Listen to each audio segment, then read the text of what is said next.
Labas, mėly baltų lankų bičiuliai. Praėjo metai, o vaikų literatūros apžvalgininkė Filmanavičiūtė ir vėl čia.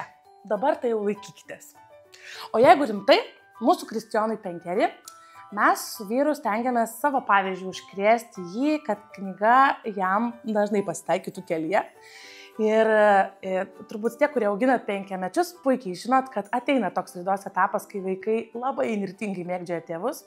Tai aš jums geriau nepasakosiu, kur Kristijonas imituoja skaitimą, bet jūs turbūt mane supratot, kur žmonės nueina ramiai paskaityti. Tai pažiūrėkim, ką Kristulis skaito šiemet ir aš labai tikiuosi, kad jo hitai užkrės ir jūs.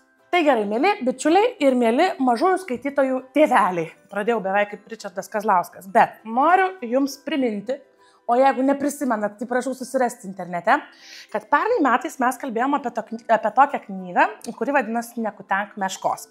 Aš turiu visiems nerealiai gerą naujieną, todėl kad meška turi draugelį ir tas draugelis yra dinozauras, o iš tikrųjų visa jų šobla. Man vis dar šita knyga, man atrodo, labiau patinka negu Kristijonui. Jis, man regis, gal iš šito dinozaurų ir meškų glostymo ir kutenimo etapo truputėlį yra pabėgęs, bet kiek mamytėms džiaugsmo, kai reikia sužinot pagaliau, kaip pterodaktilis čiulba ir pabandyti atskirti kiaulę čia ar dinozauras. Bet visai niekingas juokelis, supratau.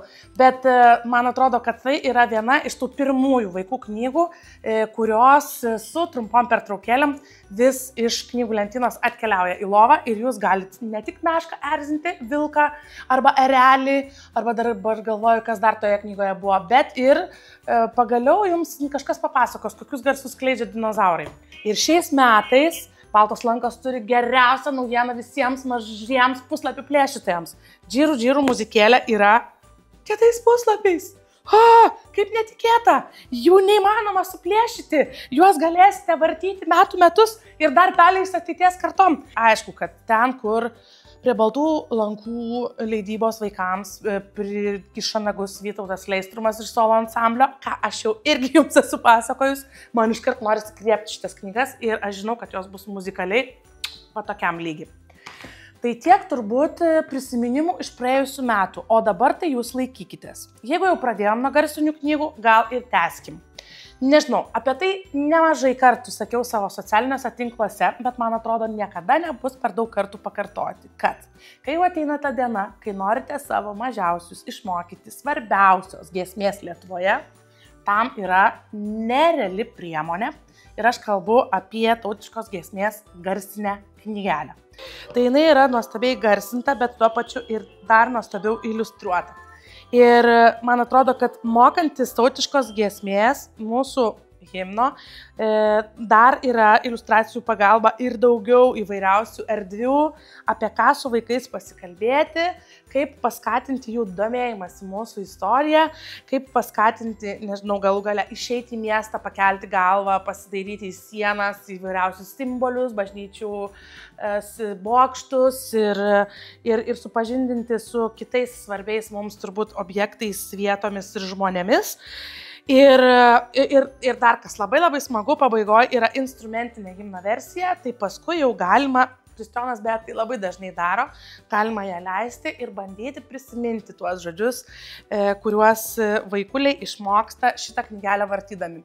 Gal netikėta, bet tai yra Kristijono priešmieginė knyga ir aš iš tikrųjų džiaugiuosi ir didžiuojuosi savo vaiku, kad jisai iš lentynos atsitempia į lovą būtent šitą knygą, nes taip, aš norėčiau, kad jisai sausio 13 eitų prie laužų, birželio 14 eitų skaityti į Sibirą ištremtų žmonių pavardžių ir nepamirštų, kas mums, mūsų seneliams, mūsų tėvams buvo ir yra svarbu ir niekas kitas, kaip mūsų vaikai turbūt toliau kurs šitą nuostabią šalį vardu Lietuva ir labai norėčiau, kad jie tai darytų atsakingai. Tai čia, žinokit, chebrytė yra įrankis numeris 1. Neįmanoma nustoti čiauškėti apie šitą knygą, aš linkiu jums ją atrasti ne tik tai lovose, ne tik tai savo namuose. Man atrodo, tai yra nuostabi mokymosi priemonė darželiams ir kitoms bendruomenėms, kur ateina laikas mokytis šito svarbaus kūrinio. Kitas Kristijono hitas. Kits kiaušinis. Jena humoristė. Hei. Pakopa po pakopos, pakopa po pakopos. Muša būgnai, bum. Gal gali tyliau? Ta prasme, man tai viskas gerai. Aš tiesiog cituoju savo vaiką. Jisai šitą knygą, kuri moko, ir beje yra logopedų rekomenduojama, moko vaikus tarti garsus, žmogus baigia mintinai išmokti. Tai, ką aš ką tik jums pacitavau, yra mėgstamiausi jo knygos garsai ir iliustracijos, ir scenarijai įvairiausi. O štai ir mano beždžionė su būgnais bum, gal gali tyliau. Bet jeigu taip nedaug žodžiaujant, tai yra dar viena nereali mokymosi priemonė. Tada, kai reikia išmokti abėcėlę, tada, kai reikia išmokti ne tik abėcėlę, bet ir tarti įvairius su raidėmis susijusius garsus, kai reikia išmokti ištarti žodžių junginį pakopa po pakopos. Šiaip labai juokinga, kad Kristijonas šitą žodžių junginį taria puikiai, o mes tėvų vis paslystam, ką tik girdėjot. Tai... Asilėlis atėjo atsigaivinti. Labai šmaikščiai, juokingai ir įtraukiai sugalvoti žodžiai, kurie yra susijęs su skirtingomis raidėmis. Jie yra palydimi juokingų melodijų ir netgi kai kur repo. Palauk, tuoj tą kietą kiaušinį parodžiu. Kietas kiaušinis. Šiaip G&G sindikatui reikėtų pasimokyti, kaip repą kurti. Tai labai iš tikrųjų ir nustebau, ir tada nusišypsojau, ir labai susižavėjau tuom, kad leidykloje dirbantis žmonės sugalvoja, surašo, įrašo, įdainuoja šitokio fainumo kūrinius ir jūs patys įsitikinkit, nes aš žinokit galėčiau čia iki vakaro visą abėcėlę jums groti, juoktis ir bandyti ją atkartoti. Nes turbūt labiausiai mane tai daryti užkrėtęs žmogus yra tas mano jau jums apdainuotasis mūsų mylimiausias žmogus pasaulyje Kristijonas. Tai čia turbūt yra geriausias įrodymas ir lakmuso popierėlis, kad knyga yra hitų hitas, kai 5-mečiai negali jos paleisti iš rankų ir nesustodami ją dainuoja mintinai. Tai va. Dar labai svarbi garsinė knyga. Tai yra Lopšinių knyga. Geriausia šitos knygos dalis yra, kad ją įgarsino ir įdainavo mūsų Kristijono taip pat labai mėgstami muzikantai, kuriuos jūs puikiai pažįstat. Aš kalbu apie Aistę Smilgevičiūtę ir Roką Radzevičių, grupės Skylė įkūrėjus, lyderius, sielas. Ir kaip yra nuostabu, kad tu gali toj pačioj lovoje apsikrovęs knygomis vakare tas Lopšines kartu dainuoti ir taip pat apžiūrinėti nuostabaus grožio iliustracijas ir kalbėti apie tai, kad bitės pas senelį medų neša ir kokius siurbtuku jos tą medų susiurbia ir kad reikia, žodžiu, savo kambarį susirinkti šaislus prieš miegą ir kad meška yra visai nebaisus ir pavojingas gyvūnas, o tiesiog juokingas miško gyventojas, kuris ūčia, kažkur pučia. Ir man, aš taip bent jau įsivaizduoju, su dainavimu gal visai pakeliui, bet tai yra nuostabus būdas, gal mažiau susijusiams su muzika žmonėms, atrasti ryšį ir muzikinį ryšį su savo vaikais ir kaip nuostabu, kad tai padaryti padeda Aistė ir Rokas. Nu, kas gali geriau Lopšines ir dar tokias mums artimas ir taip skatinančias tą patį lietuviškumą ir patriotiškumą, kas dar geriau gali tas Lopšines parašyti. Taip, kasgi dar garsinėse knygelėse? Kavos gurkšnelį, kad neužmigtumėt čia manęs beklausydami. Tai garsinėse knygelėse yra... O ne, kokia blogybė. Džirų muzikėlės nauja dalis. Bet žinokit, jinai ne 4 puslapiais. Bet tai nereiškia, kad tai yra mažesnis hitas. Tai jeigu dabar reikėtų jūs taip trumpai ir greitai užnorinti. Džirų muzikėlės 2 dalis.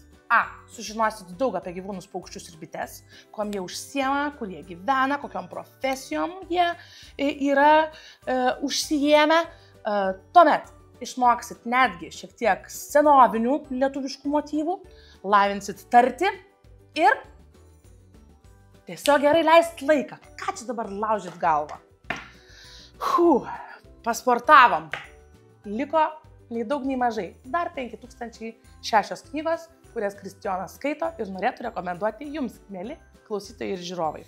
Parodysiu 2 knygas, kurių Kristijonas dar nei matė, nei regėjo, bet kai aš pamačiau jas baltų lankų lentynose, o jūs galite jas griebti dar prieš Kristijoną, įsivaizduojat, kažkur jį pralenksit. Tai man iškart akys šoko ant kaktos ir aš sakiau, aš nežinau, ar jam dar bus įdomu, bet aš noriu. Žiūrėkit, Meškis Zujus yra lėktuvo pilotas arba Meškis Zujus yra dinozaurų parke. Žinot, kodėl aš jas griebiau ir taip užsikabinau? Šitos knygos vėlgi skatina mus užsiimti įvairiausiais kūrybiškumo pratimais kartu su savo vaikais, nes čia viskas juda, čia viskas skraido, sukasi. O jeigu pilotą atsidarysiu, šiaip lėktuvais Kristijonas yra susirgęs, todėl aš manau, kad man reikia šitą knygą kartu su Džirų muzikėlės pirmąją dalim pakėtintais puslapiais pavogti į savo mažą vasarinį rankinuką. Klausykit, nedarykit taip, kaip Filmanavičiūtė daro, nes gali blogai baigtis, bet viskas kilnojasi, čia liftas. O kur lėktuvas? Lėktuvas skraido, kyla. Gerai. Kaip sako, neišduok visko, kas geriausia. Bet aš šitų daiktų noriu. Kaip manai, kieno čia pėdsakai? Pasiekime jais. Žinau, ką veiksim šiandien vakare. O dabar labai rimtai.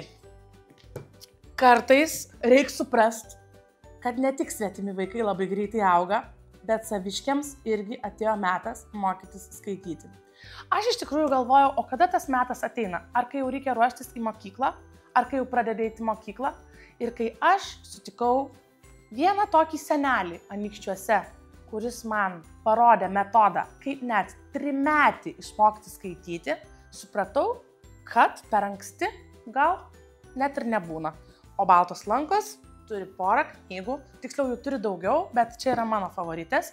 Tai skiemenuota klasika ir mano rankose yra ne kas kitas, bet nuostabusis Ozo šalies burtininkas Piteris Penas ir Vėjas gluosniuose. Tai kiekviename puslapyje, be to, kad tai yra klasikinės pasakos, pavadinkim jas taip, kiekvienam puslapį dar yra paslėpta ir užduotis, kurią, nežinau, man atrodo, visai azartiškai galima skatinti savo vaikus atlikti ir taip dar labiau įsitraukti į skaitymo pasaulį. Nežinau, aš šitas knygas į rankas paėmus pagalvojau, kad smagiausia turbūt viso šito supaprastinto mokymosi dalis yra ta, kad mokomės kartu ir kad vis dėlto prisimenam tą pirmą nuostabų jausmą, kai pavyksta žodį perskaityti. Ir aš galvoju, koks žodis buvo mano pirmasis. Man atrodo, kad kometa arba kosmosas. Gal kometa labiau.